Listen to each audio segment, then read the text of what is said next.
What's going on, guys? Philip at Trade Genius. All right, we're going to check in with Bitcoin, see what's going on for this week. I wanted to talk about this volatility indicator, BVOL. We're at levels now where we usually see a large move from, so we're going to talk about that. Also going to talk about the gap fill on the CME futures. That was a little bit different this time. We'll discuss why. We'll zoom in a little bit on the 4-hour chart and see the levels that are in play for this week.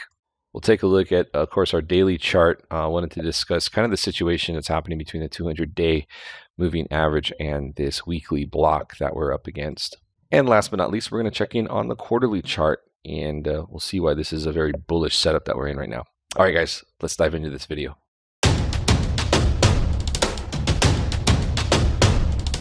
Trade Genius.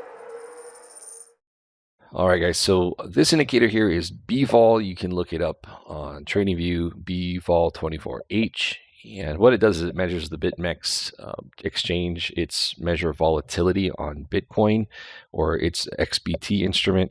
But essentially, when we get to levels below 1.9, that's where I start raising the red flag as far as a large move. Now, last couple of times that we've gotten a dip into sub 1.9 readings, we saw some pretty large moves. So if we get into the chart here, you'll notice that this area here we dipped below, and then we saw out of this consolidation a move up. So basically out of the consolidation lows of 9100, we saw a spike up to 9600. So around a $400 to $500 move there.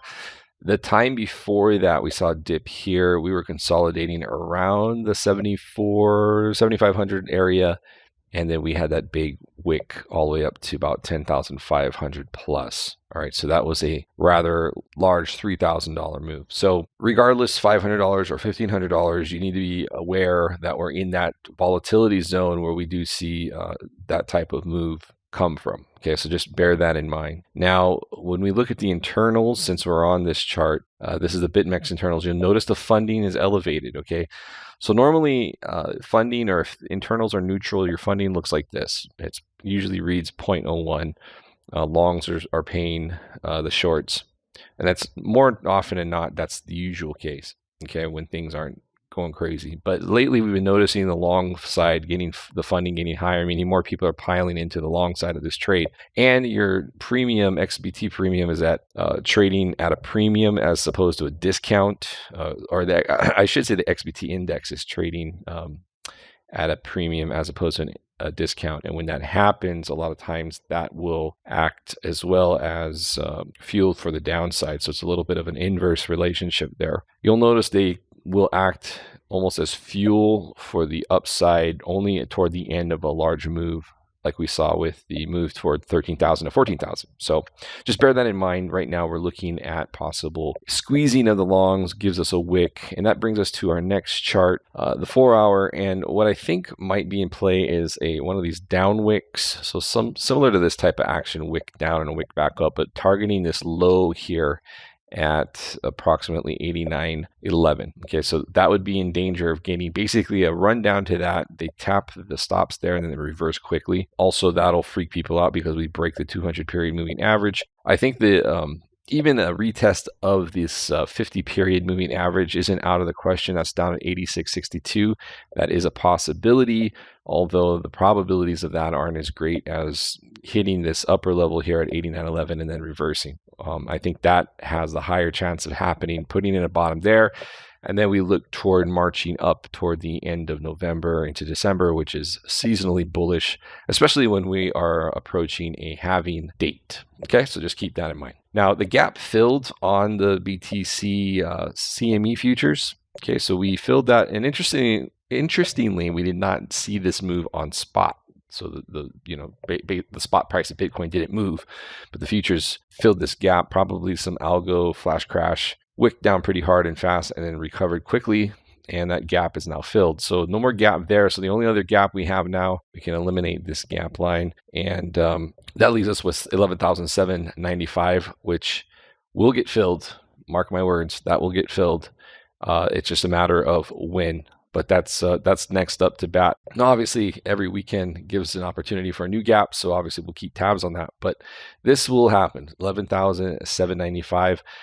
Could certainly happen before the end of the year. That's not a very large range for Bitcoin to capture. So I do expect if we do run up to that level, once that's closed, that gap is closed, we'll see some relief there and probably some pullback on that. All right, this is the daily chart. Now, as we talked about, we're right above the 200 period moving average, which is the red line here.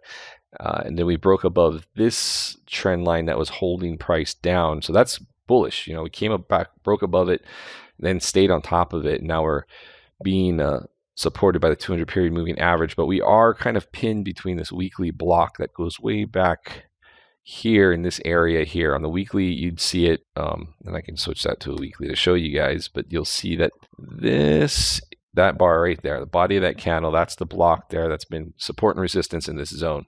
Okay, so what we're looking for is a close above this on the weekly, and I think that once we see that, a move to that 11,700 area for that gap close could definitely be on tap. Now, I'm going to leave you guys with this quarterly chart. So you notice Bitcoin, basically these are the halving cycle peaks, you know, and you can see where when we hit a peak, a blow off top, and then we move down off of that, basically they look the same. You get a fairly large green bar, followed by a fairly large red bar on the quarterly, so the 3-month chart, okay? Same happened here at the end of 13, same happened here at the end of 17.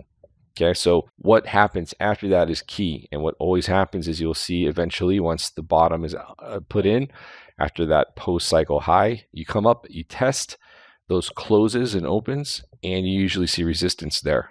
And that happens every single time. And then once you break that resistance level, that's usually where you are off to the final run up into that halving cycle.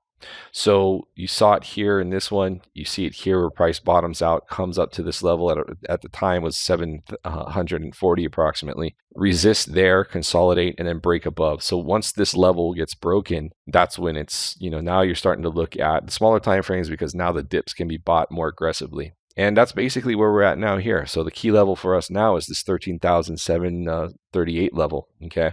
And that, or 13,900 is more accurate. Came up to that again, resistance. Now we're pulling back a little bit. Now we should see a bar. This should clear within the next 3 months is my guess. This level clears and clears it for the last time and then moves higher. So I really do think, you know, right now, this period of time, we are in the final stages of where you will see sub 10,000 Bitcoin ever again. Okay, it's just the way the cycle is with demand and supply, and demand's increasing. Okay, we're getting more demand than ever, and the supply is about to be cut in half. So I think this next move up gonna make these moves look probably pretty tame as we do this next halving cycle. In terms of dollars, percentages, you know, obviously with the low price of Bitcoin at these levels, the percentages are very high as far as percentage gains. But in terms of dollar growth, this is where you're probably going to see the largest ones by far, and make these look pretty pale in comparison. So pretty exciting stuff, but I think this is good to visit these different charts, these quarterly charts, to kind of put things in perspective. But last call for anything sub 10K, I think, here within now and the next month or two, I think. And then once we clear this 13,900 level, just under 14, that'll be it for this area. And then we go into the next era, halving era, and just completely different price ranges from there on out. So accumulate Bitcoin now while you can. All right, guys, well, that's it for this video. Please hit like and subscribe. It really helps us out, helps out our channel, helps us keep bringing you content. And as always, I will see you on the next video. Take care, guys. Bye-bye.